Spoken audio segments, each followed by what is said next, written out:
判定です。ジャッジ近藤健二99対91、ジャッジ池原信人同じく村瀬正和ともに100対90、以上3対0の採点をもちまして、勝者赤コーナープリンス畑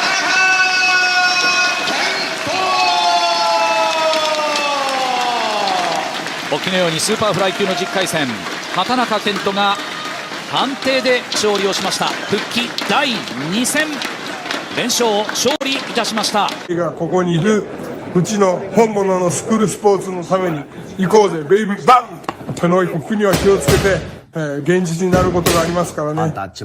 Alright, so we're going to go ahead and continue the long-standing tradition of covering Japanese boxing here on True School Sports. True School Sports, the #1 source of Japanese boxing in America. In American, arigato gozaimasu. Thank you guys for tuning in. Now listen guys, it's currently 4:03 a.m. Eastern Standard Time here in America. I'm putting in some overtime because I was going to go to sleep. You know, for those of you who saw me earlier, I was live for like almost 3 hours. We had a lot of fun. But right before I went to sleep, I saw that one of my favorite Japanese fighters was actually fighting. And believe it or not, a lot of people don't know this, but one of my favorite Japanese fighters is not a big name. And that is none other than Kento Hatanaka. Kento, the Prince Hatanaka, the son of former WBC champion Kiyoshi Hatanaka. Some of you guys may remember him from the 1990s. He fought Daniel Zaragoza and lost to him. But he was a good fighter in his day. So this is his son, and I became a fan of Kento Hatanaka. For those that don't know, I became a big fan of Kento Hatanaka because way back in 2019, way back in, what was it, March? Yeah, March of 2019, I was up early in the morning, just like I am right now, at like 4 in the morning, and I was watching Kosai Tanaka versus Ryoichi Taguchi, which actually was on.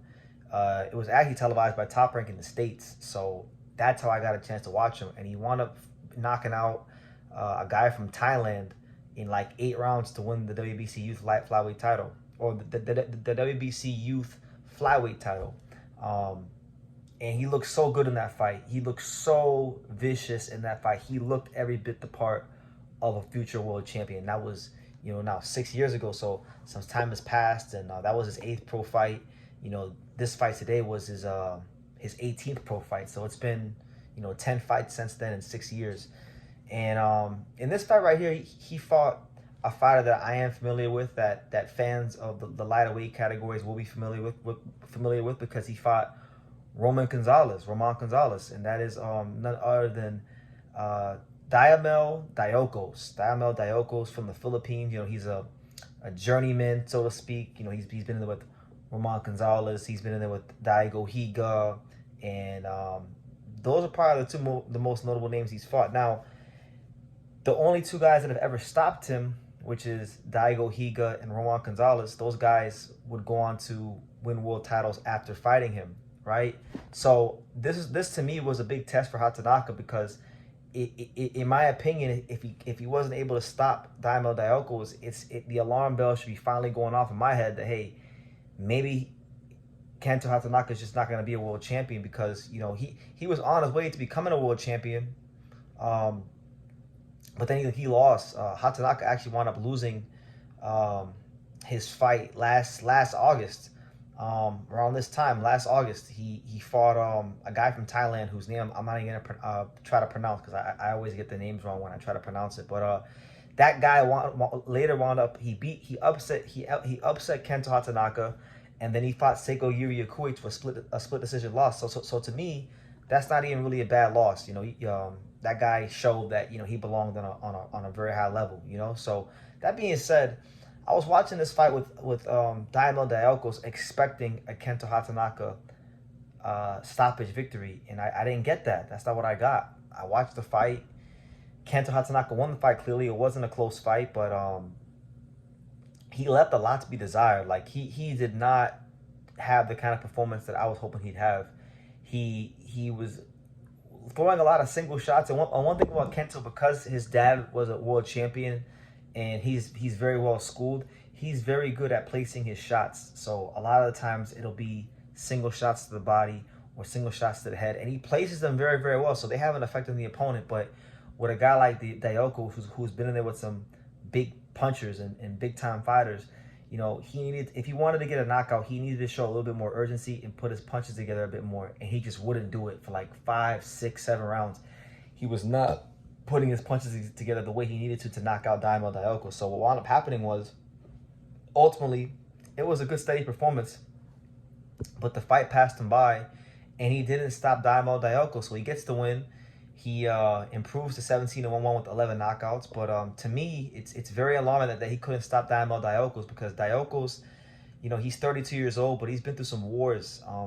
And if you're a guy that's gonna win a world title, you're supposed to be like destroying a guy like that. He shouldn't even be seeing the 6th round. Honestly, I don't even think at the most he should go 6 rounds with you. So I'm very disappointed in Kento, because this is a fighter that I've had high hopes for a long time. And he's not delivering. You know, he lost that fight to the guy from Thailand last year, which, you know, that proved to not be a bad loss, because that guy almost beat Seigo Yuriokui. And we know how good Seigo Yuriokui is, because Seigo Yuriokui has been a world champion. We saw that he was on his way to beating Kenshiro Taraji, who's a future Hall of Famer. So that wasn't a bad loss for Kento, but he didn't make the statement that he needed to in this fight. And the way I see it, things are getting very competitive and very hot in the flyweight division. You know, Kento was number 12 in the IBF coming into this fight, and that's his only ranking anywhere in the sanctioning organizations. And when you just look at, forget the world for a second, when you look at just domestically in Japan of the kind of fighters he's going to have to deal with if he decides to continue this pathway to become a world champion, you know, you have fighters such as Aoi Yokoyama, the super prospect who's on a fast track to greatness and being a world champion. You got him.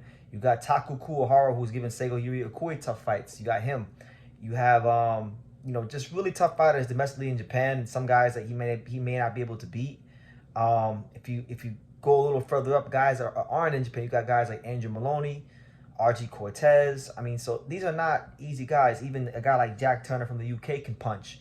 That might be tough for Kento. So I'm looking at this performance in Kento, and I'm really starting to ask the question: is this guy good enough to win a world title? Because he has all the talent. He has the power. He has the fundamentals. He's very well schooled. But he seems to let the fights pass him by. And he seems to go into cruise control. And he seems to sometimes only throw single shots. And for me, he wasn't always like that. Like the reason why I was so high on him at first is because he wasn't always like that. He used to let his hands fly. He used to throw a lot of punches and punches with bad intentions. He looked like one of Japan's most deadly fighters when I see him fight 6 years ago. And I don't know what's happened with him, but he's not really fighting like that no more. And it's a shame, because if he were to just if he threw a little bit higher of an output of punches, he would get more. He would have sparked this dude out in 6 rounds. No doubt about it. So look, right now for me, if you ask me right now, BT, is Kento Hatanaka going to go and win a world title? My answer to you is a hard no. He's not going to win a world title, because I'm seeing a trend in his fights. He's letting these fights pass him by too easily. So I think he needs to take the positives and he needs to amplify them. He needs to throw more punches and place them like he does, because if he can do that, he's going to get these knockouts and he's going to dominate, and he's going to show himself to be just not just a world champion, but a guy that really stands out. But tonight, he didn't look like, to me, a guy that stood out. He looked like a guy that really and truthfully, he looked like a guy that is just regular, super regular. And I want better for Kento, so I'm hoping he puts his punches together and starts starts really fighting to his potential, because that was ridiculous tonight. He should have destroyed Diomel Diocos in 6 rounds, and I'm very disappointed. So look, it's 4:11 in the morning. This is how you know I love Japanese boxing, because I'm sitting here sad and distraught and very frustrated that Kento Hatanaka didn't, you know, come out here and make a statement, because, you know, Kento Hatanaka, he's not a big name fighter. Like, yeah, his dad was a world champion, but he's not, you know, he's not a Mr. Honda backed guy or anything like that. Like, he needs to make statement performances, and this fight was far from a statement. So we'll see how he does moving forward, but it doesn't look so good for him as far as being a world champion moving forward. But, you know, I'll hope he does well. But leave your comments down below. Make sure you guys take the time to subscribe. And like I say in every single one of these videos, you could love me or you could hate me, but I'm just a kid from Dania. So until next time, take care, guys. Thank you for watching another video on the untouchable True School Sports Empire. For more great boxing content just like this, make sure you guys stay tuned and subscribe. You won't be disappointed.